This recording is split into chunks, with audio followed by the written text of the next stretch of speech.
ഉദയ്പൂരിലെ ഞങ്ങളുടെ യാത്ര തുടങ്ങിയത് ഓൾഡ് സിറ്റിയിൽ ലേക്ക് പിച്ചോളയുടെ തീരത്ത് സ്ഥിതി ചെയ്യുന്ന ഏറ്റവും പ്രശസ്തമായ ഘാട്ടുകളിലൊന്നായ ഗംഗൂർ ഘാട്ടിൽ നിന്നാണ്. സിറ്റി പാലസിനും ബാഗോർ കി ഹവേലിക്കും അടുത്താണ് ഇത് സ്ഥിതി ചെയ്യുന്നത്. നല്ല തിരക്കുള്ള സമയത്തായിരുന്നു ഞങ്ങളിവിടെ എത്തിയത്. അതൊരു ലോങ് വീക്കെൻഡ് ആയിരുന്നു. പൊതുവെ തിരക്കില്ലാത്ത ഇടങ്ങളാണ് നമുക്ക് കൂടുതൽ ഇഷ്ടം. എപ്പോഴും ഇവിടെ ഇങ്ങനെ തന്നെയാണോ എന്ന് അറിയില്ല. എന്നിരുന്നാലും പഴയ രാജസ്ഥാനി ശൈലിയിലുള്ള കെട്ടിടങ്ങളും നല്ല കാറ്റും ശാന്തമായ ലേക്കും അവിടുത്തെ കാഴ്ചകളും നോക്കി നിൽക്കുമ്പോൾ ചുറ്റുമുള്ള തിരക്കുകൾ ഉണ്ടെന്നു പോലും നമ്മൾ ശ്രദ്ധിക്കില്ല.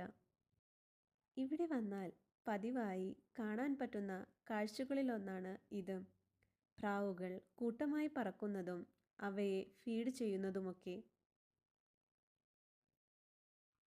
സാധാരണയായി ഇവിടുത്തെ സൂര്യാസ്തമയം വളരെ മനോഹരമാണെന്ന് പറയുന്നു. പക്ഷേ ഞങ്ങൾ വന്ന സമയം സൂര്യനേക്കാൾ മുൻപ് മഴ എത്തിയിരുന്നു. എങ്കിലും മഴത്തുള്ളികൾ ലേക്ക് പിച്ചോളയിലേക്ക് പതിക്കുന്ന ഈ കാഴ്ചയും നമ്മുടെ മനസ്സ് നിറച്ചു.